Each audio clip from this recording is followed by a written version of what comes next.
Hey everybody, and welcome to our first pretty and polished makeup tutorial. If you watched my intro, you'll know here we are looking to put together beautiful polished makeup looks that still are acceptable for the office and the work day. A lot of YouTubers out there put together very glamorous looks that you maybe can't get away with at work.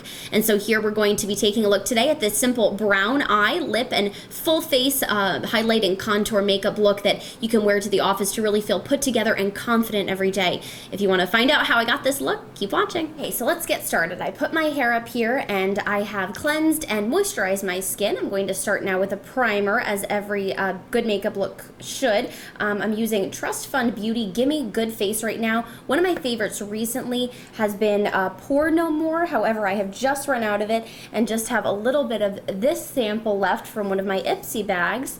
So I'm going to start with that today, really to get the skin ready to really hold on to that foundation. I've heard great things about L'Oreal's Infallible Pro Matte, and so I'm going to give that a try today. We will see how that color looks. I know a lot of people are a really big fan of the Beauty Blender, but I find that for TV makeup especially, I like to use a flat brush to kind of basically paint it on, kind of distributing it a little bit across my face, maybe taking a little bit more in my T-zone where I need a little bit more coverage, and then really working that into the skin. I know some people feel like it, you can see the strokes of the brush and that they're not as comfortable. They rather use, like I said, a beauty blender. I just find that it really covers a lot better, and even if you have a more sheer foundation, that you can get much better coverage with the brush here. But again, it's really just whatever your preference is, whatever you're comfortable putting on your makeup with. Again, I'm just going to really work this all across. I like to usually start with a little bit more product in the middle of the face and distribute that out as you go. Again, using just a little bit extra wherever you need it. And I have to say, for the first time using it, I am definitely impressed with this formula here. It seems like to go on very sheer. I was a little bit nervous about the color as well. There wasn't a lot of options when I went to get it here, so going to work that out. So one of the things that I've promised in my intro to talk about is a little bit about the actual job itself and the stories we're covering out there. Obviously, the election last week was really the biggest stories. I know we won't get too heavy into politics here, but I know especially in the market that I'm currently working, there was a lot of incumbents that were voted out of office, so it's definitely going to be interesting as we get into this next session, both on the state level and then obviously federally. I know a lot of people were not expecting that outcome, whatever your political preferences are there. Okay, so that seems to be pretty worked into the skin. Now I'm going to actually go in, before I do any sort of a concealer or any sort of contouring, I'm going to go in and do my eyes first. So I've been really loving this Maybelline the Nudes palette. I find that a lot of the browns and grays are really complementary to a lot of skin tones. Definitely if you don't have crazy sensitive skin like I do, you'd want to use an eyelid primer. I've had very, very bad reactions to pretty much every eyelid primer I've tried. So what I suggest doing is going in with kind of a neutral shade like this one, something that's kind of basically skin tone, and kind of just going over the whole lid first, kind of using that as your primer so that you don't have any discoloration of your natural skin color coming through, so just kind of to have a blank canvas to work on.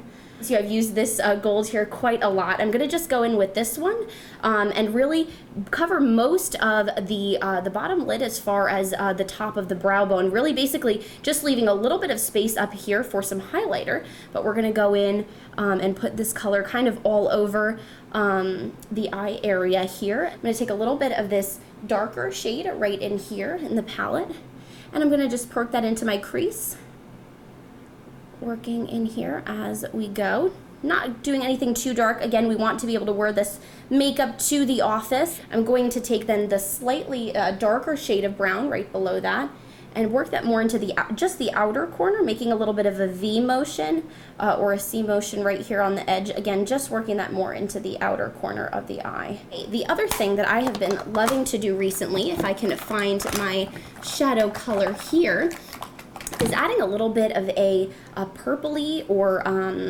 almost like a rust color into my eye look. I find that especially with the browns, this kind of rusty color here really adds a lot of depth to the eyeshadow in overall. Doesn't make it look too heavy or bold, but definitely, like I said, gives it some depth, makes it look a little bit more three-dimensional, so it just doesn't look like a plain brown. So I usually take a clean brush to start applying a little bit again of this rust color here and kind of use it to blend all of the colors in that I've been working on. If we're happy then with that, I'm going to then go into some eyeliner. Definitely the felt tip or gel eyeliners are really, I feel like, are preferable. This one here is, that's where I draw the line. I'm going to use a beauty blender here to kind of hold the skin taut since I put that foundation on. You don't want any kind of finger marks in your foundation. That's why sometimes a lot of people like to go in and do their eye makeup first, but I was really excited to get this foundation on. So I'm gonna go back in, like I said, holding this beauty blender here and starting to line. All right, now that I have both eyes done here, before I do any sort of brows or mascara, I'm actually going to go in and use some concealer and contouring. I know the It Cosmetics has been one of the favorites. I love it. I definitely have got some creases under the eyes. Even as 24 here, I'm already getting those creases under there. And so this has been a really nice one. A good option too that I've really been liking recently is the Maybelline Instant Age Rewind. That's a nice top where you can really you can click it, the product comes out and it goes on very smoothly. But if you want something with a little bit more coverage and something that's going to last a little bit longer, I definitely would recommend the It Cosmetics. So I'm just going to actually pop a little bit of this right under the eye, right from the tube here, and then go back in and kind of blend that out. Again, you can either use a beauty blender or concealer brush to blend this out. If I can find my concealer brush, here we go. Again, just kind of bringing that right up to the bottom lash line.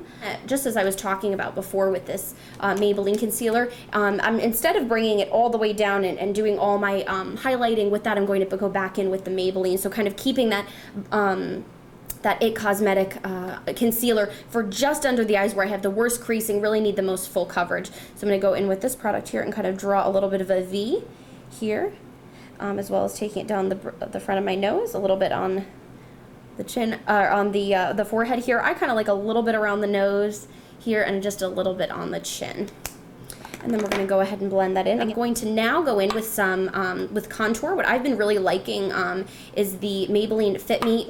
I like just doing, the most typical contour is right on the top of the forehead, jawline. Especially someone who has chubby cheeks as I do, I definitely like to do that jaw contour. Right where you can kind of feel your cheekbones, right below that that cheekbone, right there is where you kind of want to set that contour, kind of going towards the top of your ear, kind of a little bit almost of a line down to your lip, the corners of your lips here, kind of keeping that more towards the middle. And then you can even do a little bit on the bottom of your jawline. If you don't really want to put a ton there and are worried about blending it, you can even just take a little bit of whatever's left on your brush. I'm just putting a little bit down there, and then along your nose here. Now, I would suggest definitely using either a beauty blender or a brush to blend the contour. The only exception to that would be to the nose. A lot of times just you want to use your fingers for that just because it's a little bit more precise here. And if you feel that your contours may be in a little too far, out a little too far, that'd be your chance to kind of blend it in a little bit here, and then we'll go back in and blend the rest of our contour with our brush here. The other thing that I have recently come around to, I've heard so much about the Laura Mercier setting powder, and I really was kind of rolling my eyes, oh, how much better could it possibly be? Trust me, it is much better. It has made a huge difference in making my makeup last all day, whether I'm out, covering a shoot all day. We recently had some flooding here in West Virginia where we would be out shooting all day in the hot heat, and this really kept my makeup in place. You can either just use like a simple brush that's small enough to fit under your eye, or again, use that beauty blender. But you definitely want to set your highlight first, and especially your under eye area. There's a lot of rave about baking. Personally, I find that baking kind of leaves too much of a cakey look afterwards for me personally, whatever your preference is. But I would definitely suggest setting with the Laura Mercier, just dumping a little bit out into the tray here, and then just putting that right along the eye. That will really, again, keep it from creasing or getting, or kind of smearing and running on you throughout the day. Really get that area right under the eyes. You can go in with a larger brush, either a kabuki or almost like a larger kind of foundation brush as I have here. And again, just put a little bit of that Laura Mercier right into the lid. Make sure you can kind of control how much you have. You want to dab that in there. Maybe tap off if you have a little extra. and then just kind of put that, really, that can go all over the face at this point, especially if you're like me and have oily skin. You want to really make sure you're setting at this point, the foundation, the highlight, the contour that we have put on our face at this point. Okay, so now that we've completed that, we're going to go in and just finish our eye look. So we've done all of our powders and we've blended it all. We put our eyeliner on. I'm just going to put a little bit of the Highbrow Glow from Benefit just on right underneath again between my shadow and my brow. That's why we left a little bit of room up there.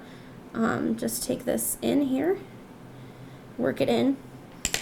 Okay, now let's go in and do our brows. Really what I've been loving recently is the Benefit Gimme Brow. I am shade 3. So first I like to go through and just kind of brush upwards to see, again, where maybe any of those sparse spots were. Make sure to kind of coat some of the hairs that are along there. And again, on the other side, the same thing, kind of just brush again upwards, kind of gives me a little bit of an idea of what I'm looking at here. Then I'd like to just again go back in and kind of give it a little bit more color, could put a little bit more product on there. Then to move on to lashes, I have gone back and forth with a million mascaras, you know, some higher end things, some cheap drugstore brands, and I keep coming back every time to the Collosal by Maybelline, and I just feel like it just every single time it gives me length, it gives me texture, volume. I just have thick, long, dark lashes with this. I've been somewhat blessed, thanks Mom, with long lashes, so I typically just need this. I rarely use falsies. If you have smaller or less dark lashes, you might want to go back in, but for me, really, this product has been mostly enough. Has been kind of always my favorite. When I started wearing makeup, that's kind of the first thing that I would wear. So now that I have everything blended the way I want it to look, that's when you're going to want to go in with a setting spray. Again, this is something that I thought was just a myth that YouTube tutorials or makeup artists talked about. This is something you're going to not want to skip. I've been loving the Urban Decay De-Slick makeup setting spray. Really, really keeps things in line. You know, if you want to even give it a try, get a small sample at Sephora. Get the smaller size. Don't necessarily get the full size. Wear your makeup without it one day and then add it one day. You will absolutely notice a difference. So just kind of spray this. Make sure to close your eyes and kind of spray that all over your face. Okay, so my setting spray has dried. I'm now going in to do a lip, very quickly to finish up our look. I've been loving the Meet Matte Hughes liquid lipsticks, but really any liquid lipstick. It's amazing. It's going to last way longer than any sort of a regular lipstick creamy formula, and it's just going to really stay in place, not move anywhere. It is a little bit drying though, I have to definitely say that, so we'll be going back in to talk about some ways to make sure we're moisturizing our lips overnight in some upcoming tutorials. But basically, I would like to get started, just put a little bit of product on the bottom of the lip, and then to go back in and do the Cupid's bow before we really connect to everything. So there we have it, the full look. We have a golden brown eye. We have pretty much a full face, a full contour here, yet we don't look overdone. We've blended everything. This something you could wear to the office and feel that you're put together, but not overdone, not like you're going to go out to the club or anything like that. And that's really what we're looking to do here, is to look pretty and polished. So I hope you enjoyed it, and hope that you'll tune in with us for more videos coming up.